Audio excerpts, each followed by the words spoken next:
Using a flat iron and a simple twist is the perfect way to intensify your beach waves.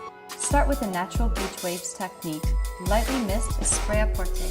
Take 2 sections and create a twisted cord holding onto the ends.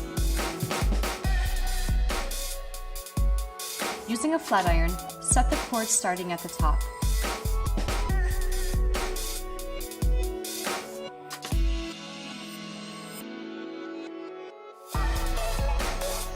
Allow it to cool completely before unraveling.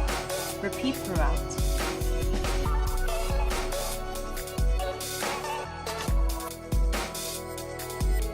For additional control, finish with lac dentelle.